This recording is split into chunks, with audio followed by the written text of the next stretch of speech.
የአፍሪካ ቁጥር አንዱና ምርጡ የኢትዮጵያ ጀት። የአፍሪካ 5 አስፈሪ መሳሪያዎች።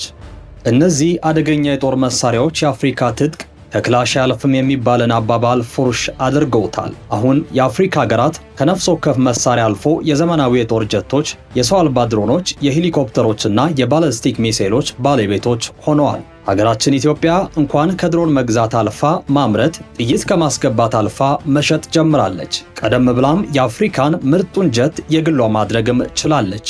ሰላም የተወደዳችሁ የሱቤ መረጃ ወዳጆች፣ ለዛሬ የአህጉር አፍሪካን የጦር መሳሪያ ትጥቅ አንድ ደረጃ ከፍ ያደረጉ 5 ዘመናዊ የጦር መሳሪያዎችን በደረጃ ከነታጠቁት ሀገራቱ ለናንተ ይዘን መተናል። በቆይታችን የትኞቹ መሳሪያዎች እንደሆኑ ብቃታቸውንና አስፈሪነታቸውን አንድ በአንድ እንዳስሳለን። የኢትዮጵያን አስደናቂ የጦር ጀትም በዝርዝር እንቃኛለን። ላይክ፣ ሼር እና ሰብስክራይብ በማድረግ ቤተሰብ ይሁኑ። አብራችሁን ቆዩ። አምስተኛ ሚግ 38 ሄሊኮፕተር ዚምባብዌ። በ2023 የሩሲያ ፕሬዝዳንት ፑቲን ለሀገር ዚምባብዌ ይህንን ዘመናዊ ሄሊኮፕተር በስጦታ አበረከቱ። በፈረንጆቹ አቆጣጠር ታህሳስ 2019 ከኮቪድ ጋር ይህ አስደናቂ ሄሊኮፕተር በሀገር ሩሲያ ብቅ አለ። ስሙ ሚግ 38 ይሰኛል። ከ2000ዎቹ ጀምሮ የተሰራ የነበረ ሲሆን በጠቅላላ 15600 ኪሎ ግራም ወይም ደግሞ ወደ 15 ቶን ያክል ጭነት መሸከም የሚችል ዘመናዊ ሄሊኮፕተር ነው። ይህ ሄሊኮፕተር ወደ አየር እንደገባ በአስደናቂ ሁኔታ በዓለም የኤሮስፔስ ኢንዱስትሪ ትልቅ ምርታን አሳይቷል። ይሄ ሩሲያ ሰራሹ የውጊያ ሄሊኮፕተር ሩሲያ ከዩክሬን ጋር ግጭት ውስጥ ከመግባቷ በፊት የመጣ ቢሆንም ለጦርነቱ የነበረው ሚና ግን ቀላል የሚባል አይደለም። ወደ ዚምባብዌ ጦር የገባው ሄሊኮፕተሩ ብዙ አገልግሎቶችን የሚሰጥ ሲሆን ዲዛይን የተደረገው በአስቸጋሪ አየር ጸባይ ሁሉ የተለያዩ ሚሽን እንዲፈጽምና ያለምንም እንከን ትዕዛዙን እንዲፈጽም ነው። ሁለገቡ ሄሊኮፕተር ዕቃና ወታደሮችን ያጓጉዛል። ፕሬዝዳንቱን ጨምሮ ከፍተኛ አመራሮች በጥንቃቄ በምቾት አስተማማኝ አገልግሎት ይሰጣል። ጥንቃቄ በሚፈልጉ የቅድመ ውጊያ አሰሳዎች የተካነ ሲሆን በጠቅላላው ዘመናዊነትንና ጥንካሬን በከፍተኛ ሁኔታ የተቸረው ዘመናዊ የውጊያ ሄሊኮፕተር ነው። ሚግ 38 ዘመናዊ የራዲዮ መገናኛ የተገጠመለት መሆኑ ደግሞ በምንም አይነት ሁኔታ ውስጥ ቢገባ መውጣት የሚችልና ለአብራሪዎች የተመቸ፣ ለጠላቶች ደግሞ አስፈሪ ያደርገዋል። በተጨማሪም አደጋን እንዲቋቋም የነዳጅ ስርዓቱ ተስተካክሎ የተሰራ ነው። ለሌሎች ከብዶ ለሚግ 38 የቀለለ ደግሞ በሁሉም የአየር ሁኔታዎች ሁሉ ማለት ከከፍተኛ ቅዝቃዜ -50 ዲግሪ ሴንቲግሬድ እስከ ሐሩር በረሃ 50 ዲግሪ ሴንቲግሬድ ድረስ ሳይበገር ያገለግላል። ሌላው ሚግ 36 ሁለገብነቱ ብዙ ጊዜ ከጦርነት ባለፈ በተፈጥሮ አደጎች የተጎዱ ሰዎችን ከአጣብቂኝ ለማውጣት፣ ሰዎችን ለማጓጓዝ እንዲሁም ለነፍስ አድን ስራዎች ሁሉ ተመራጭ ነው። በጠቅላላው ይህ ሄሊኮፕተር ዘመናዊ ቴክኖሎጂን ከላቀ ጥራት ጋር ያጣጣመ ሲሆን ዋነኛው የዚምባብዌ ጦር አጋር መሆን ችሏል። አራተኛ ሲአር አስደናቂ ድሮን ኮንጎ። ዲሞክራቲክ ሪፐብሊክ ኮንጎ ኤም23 ከተባሉ ተቃዋሚ ሚሊሻዎች ጋርና ከሩዋንዳ ጋር ለገባችበት ግጭት ለመጠቀም የገዛችው ሰው አልባ አውሮፕላን ነው CH4።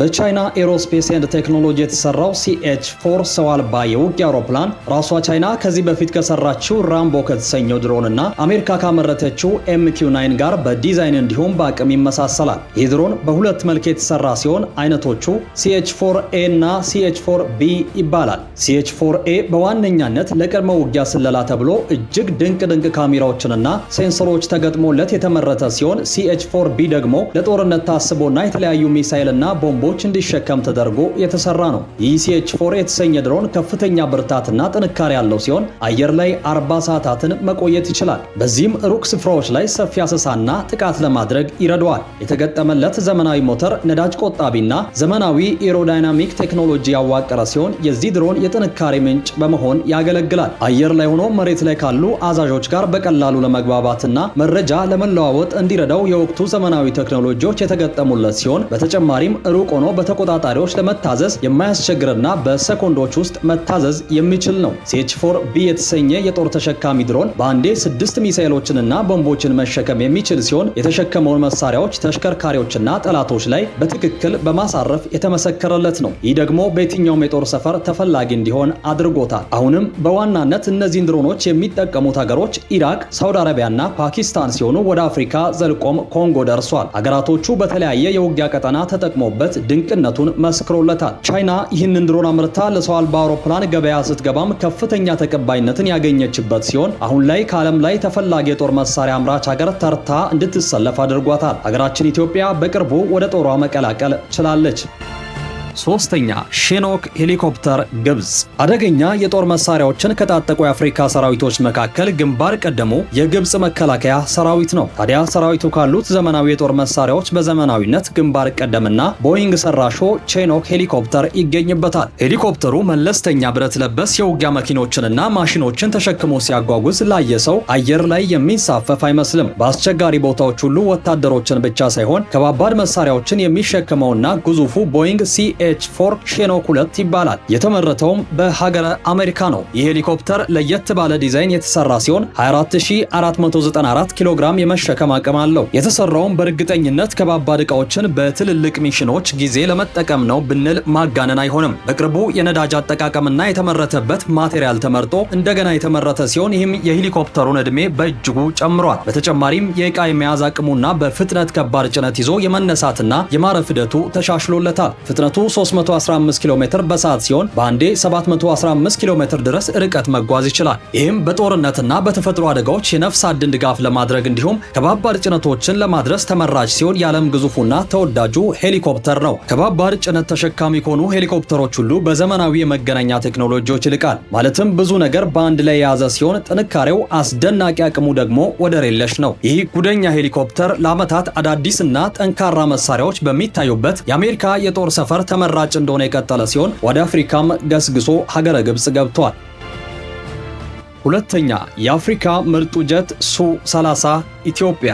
ይሄ አደገኛና ባለዘርፈ ብዙ ተዋጊ ጀት በሰዓት ከ2000 ኪሎ ሜትር በላይ የሚበር ሲሆን በአንድ ተልዕኮ እስከ 3000 ኪሎ ሜትር ድረስ ማካለል ይችላል። የኢትዮጵያ አየር ኃይል ከወራት በፊት ይህንን አደገኛ ሱ-30 ተዋጊ ጀት መታጠቅ የቻለ ሲሆን ባለ ሁለት ሞተር የሆነው ሱ-30 የጦር ጀት ምርት የተጀመረው በፈረንጆቹ 1996 ነው። ሱ-30 የሚል መጠሪያውን የሚያገኘው በዛው ዓመት በ1996 ነበር። ሱ-30 ተዋጊ ጀቶች በምዕራባውያን ዘንድ ፍላንከር ሲ የሚል መጠሪያ የተሰጣቸው ሲሆን ሩሲያ እስካሁን 200 የሱ-30 ጀቶችን ያመረተች እንደሆነ ይነገራል። ህንድም በሩሲያ ፍቃድ ሱ-30 የጦር ጀቶችን ማምረት ከጀመረች ቆይታለች። የሩሲያ አየር ኃይል አሁን ላይ ጀቱን የተጠቀመበት የሚገኝ ሲሆን ቻይና፣ ህንድ፣ ኢንዶኔዥያ፣ ማሌዥያ የጦር ጀቱን የታጠቁ ሲሆን ኢትዮጵያን በቅርቡ እነዚህን ሀገራት ተቀላቅላ በአፍሪካ ቀዳሚ ሀገር ሆናለች። ሩሲያ ሰራሹ ሱ-30 የጦር ጀት በአየር ላይ ውጊያ እንዲሁም ከአየር ወደ ምድር በሚደረግ ውጊያም ጥቅም ላይ የሚውል የጦር አውሮፕላን ነው። ከችሎታ አንጻር ሱ-30 ከአሜሪካው F-15 ስትራይክ ኤግል ከሚባል የጦር ጀት ጋር በስፋት የሚመሳሰል ሲሆን ሱ-30 የጦር ጀት አብሮት የተሰራው ባለ 30 ሚሜ